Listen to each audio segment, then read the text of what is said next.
সঠিক সময়ে আসার অপেক্ষা না করে অভাবের কারণে কাউকে ছেড়ে যাওয়া বা অন্য মানুষকে চিট করা যে কত ভয়ঙ্কর হতে পারে, আজকে আমরা সিনেমার এই গল্প থেকে সেটাই জানবো। যেখানে একজন স্ত্রী তাকে চিট করে আর ছেড়েও দেয় কারণ সে বেশি পয়সা কামাতে পারে না, অভাবের সংসার। এরপর সেই মেয়েটির জীবনে ঠিক কি ঘটে আর যাকে ছেড়ে দেয় তার জীবনেও কি ঘটে সেটাই দেখবো এই ভিডিওতে। কারণ রিভেঞ্জ বলে যে একটা শব্দ আছে কর্মের সময়, সেটা ভুলে গেলে হবে না। তো গল্পের শুরু লস অ্যাঞ্জেলসের এক আর্ট গ্যালারি থেকে। এখানকার ওনারের নাম সুজেন। আজকে এখানে এক্সিবিশন লেগেছে। সুজেন নিজের হাজবেন্ডের জন্য অপেক্ষা করছে। অনেক সময় কেটে যাওয়ার পরও তার হাজবেন্ড আসে না। এরপর সে ঘরে ফিরে যায়। এখন দেখা যায় সারা রাত তার হাজবেন্ড ঘরে ফেরে না। সকালে উঠে দেখে তার হাজবেন্ড ঘরে ফিরেছে। সে তাকে জিজ্ঞাসা করে, কাল এক্সিবিশন ছিল, তুমি আসোনি কেন? সে বলে, আমি বিজি ছিলাম। সুজেন জানে তার হাজবেন্ডের কোথাও না কোথাও অ্যাফেয়ার চলছে, কারণ সেই বিয়েতে অসন্তুষ্ট। এরপর সুজেন অফিস যায়। এক কর্মচারী এসে তাকে একটা পার্সেল দিয়ে বলে, এডওয়ার্ড নামের এক লোক আপনাকে এটা দিয়ে গেছে। আসলে এই এডওয়ার্ড হলো তার এক্স হাজবেন্ড, যার সাথে সুজেনের ডিভোর্স হয়ে গেছে। এডওয়ার্ড একজন নওয়ালিস্ট। এরা দুজন কলেজে পড়াকালীন প্রেম করে খুব কম বয়সে বিয়ে করেছিল। যাই হোক, তো এখন সে সেই পার্সেলটা খোলে আর তার থেকে একটি চিঠি বেরোয়, যেটি এডওয়ার্ড তাকে লিখেছে। এখন সে চিঠিটি দেখেই সে তার অতীতের স্মৃতিতে হারিয়ে যায়। আর এখান থেকে গল্প চলে যায় 19 বছর পিছনে, যখন তারা দুজন ডেট করছিল। একদিন সে তার মায়ের সাথে বিয়ের কথা বলে। সে বলে, আমি এডওয়ার্ডকে বিয়ে করব। তার মা তাকে মানা করে, বলে, তোমার বয়স এখন অনেক কম, এখন তোমার বিয়ে করা একদমই উচিত নয়। তাছাড়া এডওয়ার্ড এখনো নিজের পায়ে দাঁড়াতে পারেনি। আসলে এডওয়ার্ড একজন রাইটার হতে চায়, কিন্তু সুজেন তার মায়ের কোনো কথা শোনে না, জোর করে এডওয়ার্ডকে বিয়ে করে নেয়। এরপর কেটে যায় বেশ কয়েকটা বছর, আর এখনো পর্যন্ত এডওয়ার্ড ভালো পয়সা কামাতে পারে না। তাই এদের ফাইন্যান্সিয়াল কন্ডিশন খুব খারাপ হয়ে যায়, যার কারণে সুজেনকে অনেক মুশকিলের সামনা করতে হয়। সে সব সময় চিন্তিত থাকে। এই কারণে এদের দুজনের মধ্যে দূরত্ব বাড়ে। এরই মধ্যে সুজেনের সাথে হিউটন নামের একটি ছেলের পরিচয় হয়। এরা একে অন্যের প্রতি আকর্ষিত হয়। তারপর তাদের মধ্যে অ্যাফেয়ার শুরু হয়। এখন এরা ঠিক করে এরা দুজন বিয়ে করবে, আর এর জন্য তাকে এডওয়ার্ডের থেকে ডিভোর্স নিতে হবে। কিন্তু প্রবলেমটা হলো সে এখন প্রেগনেন্ট, আর এই কথা এডওয়ার্ড জানতো না। তাই সুজেন ভাবে সে অ্যাবর্শন করাবে আর ডিভোর্স নিয়ে হিউটনকে বিয়ে করবে। কিন্তু অ্যাবর্শন করানোর আগেই এডওয়ার্ড সবকিছু জেনে যায়। সে রাগের মাথায় সুজেনের কাছে গিয়ে বলে, তুমি আমাকে ঠকিয়েছো, আমার সাথে বিশ্বাসঘাতকতা করেছো। এই বাচ্চার উপরে আমারও অধিকার আছে, এটা আমারও বাচ্চা। আজকের পর থেকে আমি আর তোমার মুখ দেখতে চাই না বলে সে তার থেকে সারা জীবনের জন্য দূরে চলে যায়। এরপর সুজেন হিউটনকে বিয়ে করে, বর্তমানে যে তার হাজবেন্ড, আর এখন যে তার সাথে চিট করছে। এখন গল্প আবার বর্তমানে আসে। দেখা যায় এডওয়ার্ডের দেয়া সেই পার্সেলের মধ্যে থেকে একটা বইও বেরোয়, যেটি এডওয়ার্ড নিজেই লিখেছে। আর এটা তার প্রথম বই, যার নাম নকটার্নাল অ্যানিমেলস, মানে এমন জানোয়ার যারা রাতে জেগে ঘুরে বেড়ায়। আসলে সুজেন রাত জেগে ঘুরে বেড়াতো, তাই এডওয়ার্ড তাকে এই নামেই ডাকতো। এখন সে বই খুলে পড়তে শুরু করে। এই গল্পটি হলো টনি নামের একটি লোকের জীবনের, যে তার স্ত্রী আর মেয়ের সাথে নির্জন জঙ্গলের রাস্তা দিয়ে গাড়িতে করে কোথাও একটা যাচ্ছে। সে দেখে তাদের গাড়ির পিছন পিছন আরো একটা গাড়ি আসছে, যাতে 3টে ছেলে রয়েছে। তারা টনির বউ আর মেয়েকে দেখেই যাচ্ছে, তাই সে নিজের গাড়ির স্পিড বাড়িয়ে দেয়। কিছু দূর যাওয়ার পর টনির গাড়ির টায়ার পাংচার হয়ে যায়, যার কারণে সে গাড়ি থামায়। ওই 3টে ছেলেও গাড়ি থামায়। তাদের মধ্যে একটি ছেলে নেমে এসে টনিকে বলে, আমি তোমাকে হেল্প করতে পারি। টনির স্ত্রী তাকে গাড়ি থেকে নামতে মানা করে, কিন্তু টনির কাছে আর কোনো উপায় নেই, তাই সে নেমে আসতে বাধ্য হয়। ছেলেটি তাকে বলে, তোমার স্ত্রী আর মেয়েকেও নামতে হবে, ওদের ওজনে টায়ার বসে আছে, ওরা না নামলে আমরা কিছুই করতে পারবো। বাধ্য হয়ে তারা বাইরে আসতেই অন্য দুজন ছেলে এসে তাদের ধরে জোর করে নিজেদের গাড়িতে নিয়ে যায়। টনি নিজের ফ্যামিলিকে বাঁচানোর অনেক চেষ্টা করে, কিন্তু সেই ছেলেটি তাকে আটকে রাখে। এখন তার স্ত্রী মেয়েকে তারা গাড়িতে বসিয়ে অনেক দূরে নিয়ে যায়। এরপর সেই ছেলেটি টনিকে তারই গাড়িতে বসিয়ে অনেক দূরে ছেড়ে আসে। সেই ফাঁকা জায়গায় একা নিজের মেয়ে আর স্ত্রীর জন্য খুব জোরে জোরে চেঁচিয়ে কাঁদতে থাকে। এখন দেখা যায় সুজেন এই গল্প পড়ে কেঁদে ফেলে। অনেক রাত হয়ে যাওয়ার কারণে সে শুতে যায়, কারণ কাল সকালে তাকে অফিস যেতে হবে। পরের দিন সে অফিস তো যায়, কিন্তু কোনো কাজে তার মন বসে না। সারা দিন সে ওই গল্পটির ব্যাপারে ভাবতে থাকে। এখন বাড়িতে ফিরে রাতের বেলা আবার সুজেন গল্প পড়তে শুরু করে, যেখানে সে পড়ে টনি পুরো রাত হাঁটতে থাকে। সকালবেলা এসে পৌঁছায় একটা ছোট্ট ঘরের সামনে। সেখানে এসে সাহায্য চায়। তারপর সে পুলিশকে কল করে, তার সাথে ঘটে যাওয়ার সব কথা পুলিশকে জানায়। এরপর সে একটি হোটেলে আসে। এখানে তার কাছে পুলিশের থেকে একটা কল আসে। তারা বলে, তোমার গাড়ি আমরা বিয়ারে পেয়েছিলাম, কিন্তু তাতে তোমার স্ত্রী বা মেয়ে কেউই ছিল না। তারা তাকে এক লিউটেন্যান্টের নাম্বার দিয়ে বলে, এখন তোমার কেসটা ইনি হ্যান্ডেল করছেন। এরপর সে লিউটেন্যান্টের সাথে সেই বিয়ারে পৌঁছায়।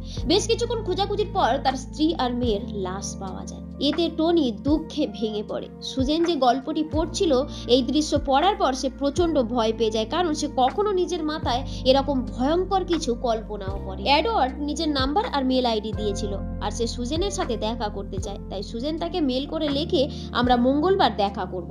এরপর রাতের বেলা সে আবার গল্প পড়া শুরু করে, যাতে দেখা যায় পুলিশ 4টে ছেলেকে অ্যারেস্ট করেছে।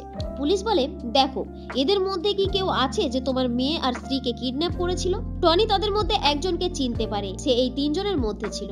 আসলে এই 4 জন ব্যাংক রবারি করার সময় ধরা পড়েছে। এখন সে ওই ঘটনার কথা স্বীকার করে বলে আমাদের 3 জনের মধ্যে একজন ব্যাংক রবারির সময় মারা গেছে আর 3 নম্বর বন্ধুর অ্যাড্রেস বলে দেয়। এখন পুলিশ তাকেও ধরে ফেলে, নিয়ে যায় সেই জায়গায় যেখানে তারা টনির স্ত্রী আর মেয়ের সাথে খারাপ কাজ করে তাদেরকে মেরে দিয়ে। লিউটেন্যান্ট জিজ্ঞাসা করে, তুমি এমনটা কেন করলে? সে বলে, আমি কিছুই করিনি, আমি কাউকেই কিডন্যাপ করিনি।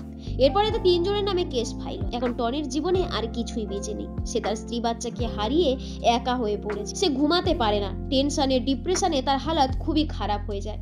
এখন ঠিক এই রকমই সিচুয়েশন সুজেনেরও। তার মাথার মধ্যেও অনেক কিছু ঘুরতে থাকে, কারণ সে তার আগের স্বামীকে তো আগেই হারিয়ে ফেলেছে, আর এখন যার জন্য সে তার প্রথম স্বামীকে ছেড়েছিল সেও তার সাথে চিট করছে। এই কারণে এখন সে ঘুমাতেও পারে না, আর এখন তার ভুলে যাওয়ারও রোগ দেখা দিয়েছে। পরের দিন সকালে যখন সে অফিস যায়, দেখা যায় সেখানে অনেক বড় একটা ফটো লাগানো আছে যাতে লেখা ছিল রিভেঞ্জ। সে কিছুতেই মনে করতে পারছিল না এই ফটোটি কখন, কবে আর কে লাগিয়েছে। সেখানে তার কলিগ তাকে বলে, এটা তুমি লাগিয়েছো। আসলে সে তার লাইফ নিয়ে খুব ডিস্টার্ব। এরপর সে ঘরে ফেরে। এখন তার কাছে এডওয়ার্ডের একটি মেল এসেছে যাতে লেখা ছিল মঙ্গলবার রাতে আমি তোমার সাথে দেখা করতে আসবো। এরপর সে আবার গল্প পড়তে শুরু করে। দেখা যায় লিউটেন্যান্ট টনিকে কল করে বলে ওই 3 জন অপরাধীকে সম্মানের সাথে ছেড়ে দেওয়া হয়েছে, কারণ তাদের উকিল এই কেস জিতে গেছে। শুনে টনি দুঃখে ভেঙে পড়ে, কারণ তার স্ত্রী মেয়ের খুনিরা এখন আজাদ ঘুরবে। লিউটেন্যান্ট জানতো এই খবর শুনে টনি ভেঙে পড়বে। সে বলে, আমি খুব অসুস্থ আর খুব তাড়াতাড়ি এই দুনিয়া ছেড়ে চলে যাব। হয়তো এটাই আমার জীবনের লাস্ট কেস। আমি তো লিগ্যালি তোমাকে কোনো সাহায্য করতে পারবো না, তবে ইল্লিগাল ভাবে সব রকম সাহায্য করব। তুমি আজ রাতে আমার সাথে দেখা করো। এখন রাতের বেলা লিউটেন্যান্ট তাকে বলে আইন অপরাধীদের ছেড়ে দিয়েছে ঠিক কথা, কিন্তু আমরা তাদের মেরে দেব। এরপর সে 2 জনকে টনির সামনে আনে আর বলে তুমি এদেরকে গুলি করে দাও, আর নিজের বন্দুক তাকে দেয়। সে গুলি করতে যাবে, এমন সময় লিউটেন্যান্টের কাশি শুরু হয়ে যায়। সুযোগ বুঝে ওই 2 জন বদমাইশ পালিয়ে যায়, কিন্তু তখনই লিউটেন্যান্ট টনির হাত থেকে বন্দুক ছিনিয়ে নিয়ে একজনকে গুলি করে মেরে দেয়। কিন্তু তাদের মধ্যে থেকে সবথেকে যে মেন কালপ্রিট, মানে যে টনির গাড়ি থামিয়ে তাকে বাইরে বের করেছিল, সে পালিয়ে যায়। টনি বলে আমি জানি ও কোথায় গেছে, বলে সে লিউটেন্যান্টের হাত থেকে বন্দুক নিয়ে সেই জায়গায় যায় যেখানে তার স্ত্রী মেয়েকে মেরে দিয়েছিল। গিয়ে সে দেখে সত্যিই সে এখানেই এসেছে। টনি তার দিকে বন্দুক ধরে বলে বাইরে আসো। ছেলেটি খুব চালাকির সাথে পিছনে একটা রড নিয়ে বাইরে আসে, সাথে সে টনির স্ত্রীকে নোংরা নোংরা কথা বলে। ঠিক এমন সময় টনি তার উপর গুলি চালিয়ে দেয়, আর ছেলেটিও রড দিয়ে টনির মাথায় আঘাত করে, তাতে সে অজ্ঞান হয়ে যায়। পরের দিন সকালে যখন টনির জ্ঞান ফেরে, দেখে সে প্রচন্ড আহত, সাথে তার হাতে বন্দুক আছে, আর সে ওই ছেলেটিকে মেরে দিয়েছে। কিন্তু সে চোখে কিছু দেখতে পায়। সেখান থেকে বেরিয়ে সে ধীরে ধীরে এগিয়ে যায়। তার পা ঘাসে আটকে পড়ে যায়, এতে তার পেটের তলায় বন্দুক চলে আসে আর তার ট্রিগার চলে যায়। টনির গায়ে গুলি লাগে আর সে মারা যায়। টনির মৃত্যুর সাথেই এই গল্প এখানেই সমাপ্ত হয়। গল্প পড়ে সুজেন এখন খুব ইমোশনাল হয়ে পড়ে। সাথে সে এটা জানতো তার এক্স হাজবেন্ড এই গল্প নিজের এক্সপেরিয়েন্সের উপরেই লিখেছে। সাথে সে এখন এটা বিশ্বাস করে যে তার হাজবেন্ড একজন খুব ভালো রাইটার, কারণ যখন তাদের অভাব দেখা দিয়েছিল সে তাকে অনেক উল্টোপাল্টা বলেছিল তার রাইটিং এর কারণে। এরপর চলে আসে মঙ্গলবারের রাত। সুজেন তার এক্স হাজবেন্ডের সাথে দেখা করার জন্য তৈরি হয়, কিন্তু আবার সে নিজের মেকআপ মুছে দেয়, কারণ সে তার এক্স হাজবেন্ডের সাথে সেইভাবে মিলতে চায় যেভাবে সে কলেজের দিনে মিলেছিল। আসলে এখন সে কোথাও না কোথাও এডওয়ার্ডের জন্য নিজের মনে একটা জায়গা বানিয়েছে। এখন সে খুব এক্সাইটমেন্টের সাথে সেই রেস্টুরেন্টে যায় যেখানে এডওয়ার্ড তার সাথে দেখা করবে বলেছিল। সেখানে সে অনেকক্ষণ বসে থাকে। ধীরে ধীরে রেস্টুরেন্ট খালি হয়ে যায়, কিন্তু এডওয়ার্ড আসে। এখন সুজেন বুঝতে পারে এডওয়ার্ডের লেখা যে গল্প সে পড়েছে আসলেই সেটা এডওয়ার্ডের জীবনের গল্প। সে 19 বছর একা কাটিয়েছে, তার থেকেও তার স্ত্রী বাচ্চা দূরে চলে গেছে, আর ওই দুঃখ আর নিরাশাতেই সে এই গল্পটি লিখেছিল। আর এই একাকিত্ব আর এই দুঃখের কারণে এডওয়ার্ড এই দুনিয়া ছেড়ে চলে গেছে। এখন তার মনে পড়ে চলে যাওয়ার দিন এডওয়ার্ড তাকে বলেছিল আমি জীবনে আর কখনো তোমার মুখ দেখবো না, আর আমার মুখও তোমাকে দেখাবো না, আর সে সেটাই করেছে। এখন সুজেন নিজের ভুল বুঝতে পেরেছে। তার জীবন এডওয়ার্ডের সাথে খুব ভালো ছিল, সে তাকে খুব ভালোবাসতো, নিজের হাতেই সে নিজের জীবন খারাপ করেছে। সুজেন মনে মনে ভাবে এডওয়ার্ডের উপরে আমার ভরসা করা উচিত ছিল, তার থেকে ভালো আমাকে এই দুনিয়ায় কেউ রাখতে পারবে না, কারণ যার জন্য সে নিজের ফ্যামিলিকে ছেড়েছে, এডওয়ার্ডকে ছেড়েছে, এখন বর্তমানে সে তাকে চিট করছে, তাকে ভালোবাসে না, ভালো রাখে রাখে না, সে দুঃখে কষ্টে ভেঙে পড়ে। সামান্য অভাবের কারণে সে এডওয়ার্ডকে চিট করেছিল, তাকে ছেড়েছিল, আর এরই সাথে এই গল্পটি সমাপ্ত হয়। কখনো কখনো সঠিক সময় আসার জন্য অপেক্ষা করতে হয়, বুদ্ধি লাগিয়ে দেখতে হয় মানুষটা কেমন। অভাবের জন্য কাউকে ছেড়ে চলে যাওয়া অনেক বড় ভুলের শিকার হতে হয়, আর সেই ভুল নিজের জীবন দিয়েও ঠিক করা যায় না। ভিডিও ভালো লেগে থাকলে লাইক আর চ্যানেলটিকে সাবস্ক্রাইব করে পাশে থাকবেন। ধন্যবাদ।